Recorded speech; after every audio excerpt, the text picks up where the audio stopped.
Gas ব্যবসায়ী ও তার বাবা মাকে মারধর করার পাশাপাশি প্রাণনাশের হুমকি দেওয়ার অভিযোগ উঠেছে এক দুষ্কৃতীর বিরুদ্ধে।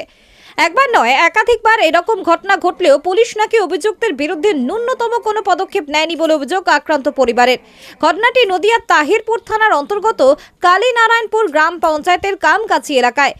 ওই এলাকায় বেসরকারি গ্যাসের কারবার রয়েছে সুজিত মোদক নামে এক ব্যক্তির। সুজিতের অভিযোগ, এলাকার এক দুষ্কৃতী প্রায় সময় তার ওপর চড়াও হন, অকথ্য ভাষায় গালিগালাজ করেন, তাকে মারধর করেন। মারধর করার কারণ হলো ওই এলাকায় ব্যবসা করতে হলে ওই দুষ্কৃতীর কথা মতোই করতে হবে এবং সে যা বলবে তাই শুনতে হবে। কিন্তু সুজিত ওই দুষ্কৃতীর কথা না শোনার কারণে গত বছর 2025 সালের 7 ডিসেম্বর বেলা 11টা নাগাদ ওই দুষ্কৃতী সুজিতের ওপর চড়াও হয়, তাকে বেধড়ক মারধর করা হয়। শুধু তাই নয়, সুজিতের বাবা মাকেও মারধর করা হয় দুষ্কৃতীর তরফে। সম্পূর্ণ সেই দৃশ্যটি সিসিটিভি ফুটেজে ধরা গেছে। শুধু 1.5 মাস আগেই নয়, এর পরেও একাধিকবার মারধর করা হয়েছে বলে অভিযোগ করেন সুজিত। প্রতিবারই থানায় গিয়ে অভিযোগও নাকি করা হয়েছে, কিন্তু তারপরেও পুলিশ নাকি কোনো রকম পদক্ষেপ নেয়নি। সুজিতের অভিযোগ, ওই দুষ্কৃতী একজন মার্ডার কেসের আসামি, তাই তারাও প্রাণ সংশয়ের আশঙ্কায় রয়েছেন। পুলিশ যেন অভিযোগের ভিত্তিতে পদক্ষেপ নেয় এবং তাদেরকে সুরক্ষা দেয়, সেই অনুরোধ জানিয়েছেন তিনি। সমস্যা হচ্ছে আমি ধরুন বিগত 5-6 বছর ধরে এখানে বিজনেস করছি, কিন্তু বিজনেস করতে পারছি না। আমাকে নানান রকম হুমকি টুমকি প্রদান করা হচ্ছে, অত্যাচার করা হচ্ছে। মানে যবে থেকে আমি এখানে বিজনেস করছি 5-6 বছর আমার অত্যাচার, মারামারি, ফাটাফাটি, প্রাণে মেরে ফেলবে হুমকি, হ্যাঁ, এবং বাঁশ দিয়ে মেরেছে, রড দিয়ে মেরেছে, হ্যাঁ, আমার বাবাকেও মেরেছে, আমাকেও মেরেছে। এবার গত 1 মাস আগে আমাকে মেরেছিল, 1 মাস 10 দিন আগে। তো তখন আমি কেস করেছিলাম, পুলিশ বলেছে ঠিক আছে, আর কিছু বলবে না। তারপরেও এই গত ইংরেজি 17/1/2026-এ ওরা আবার আমাকে বাবাকে মারধর করে গোডাউনের মধ্যে এসে, এবং আমাকে খোঁজ করে যে ও কোথায়, সুজিত কোথায়, আমি ওকে প্রাণে মেরে ফেলবো, হ্যাঁ, গোডাউনে আগুন জ্বালিয়ে দেবো, হ্যাঁ, ওকে এখানে বিজনেস করতে দেবো না, হ্যাঁ, এইসব নানান রকম হুমকি প্রদান করে। হ্যাঁ, এইবার আমি এখানে কমপ্লেনও করেছি থানাতে, দুইবার কমপ্লেন হয়ে গেল, কিন্তু পুলিশ কোনো এর ব্যবস্থা নিচ্ছে না। হ্যাঁ, পুলিশ আসছে যাচ্ছে, কিন্তু কোনো ব্যবস্থা নিচ্ছে না। অ্যারেস্ট এখনও করতে পারেনি পুলিশ প্রশাসন। এবার আমি হেনস্থা হচ্ছি পুলিশ প্রশাসনের কাছে যে কোনো ব্যবস্থা করতে পারেনি। তো আমি চাইবো একটা ব্যবস্থা বা একটা আমার সুরক্ষভাবে বিজনেস করতে পারি, যে কোনো অসুবিধা যাতে না হয়। একটু প্রশাসনের কাছে বলবো, সবাইকে বলবো যাতে আমার একটু সাহায্য হেল্প করে।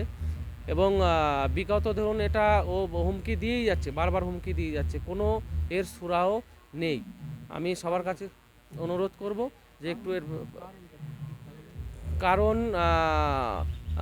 কারণটা হচ্ছে নানান রকম হুমকি প্রদান করছে যে এরকম টাকা পয়সাও দিতে হবে, হ্যাঁ, এখানে বিজনেস করতে দেবো না। তারপরে একটু সিলিন্ডারের আওয়াজ হলে পরে বলছে আওয়াজ যাতে না হয়, হ্যাঁ, নানান রকম প্রশ্ন, ঠিক আছে। এবার আমাকে নিয়েও গিয়েছে এর আগে মার্ডার করার জন্য, একটা ঘরে, অন্ধকার ঘরের মধ্যে নিয়েও গেছে, হ্যাঁ। আমি কোনো রকমে মানে প্রাণে বেঁচে ফিরেছি, কমপ্লেনও করেছি, কিন্তু পুলিশ প্রশাসন কোনো প্রোটেকশনই দিচ্ছে না বা কোনো এর আইন ব্যবস্থা করছেই না। হ্যাঁ, আমি ব্যবসা করি, গ্যাসের বিজনেস, হ্যাঁ, আমি প্রায় 5 থেকে 6 বছর বিজনেস করছি। হুম,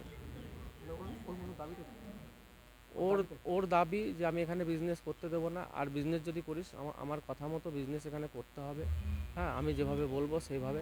কারণ ও একটা মানে মার্ডার করা আসামি, ও আমাকে সেটাই হুমকি দিচ্ছে। আমি কিন্তু মার্ডার করেছি, তোকেও মার্ডার করে ফেলবো, তুই কেস একটা করিস 10টা করিস, আমার কোনো যায় আসে না, হ্যাঁ। বারবার এই হুমকি দিচ্ছে আর আমাকে শুধু ফোর্স করছে আর তোকে মার্ডার করবো, হ্যাঁ। সেটা সেটা সেটা থাকতে পারে, কিন্তু আমার বর্তমানে জানা নেই। রাজনীতিক কোনো দল থাকতে পারে, কিন্তু আমার জানা নেই।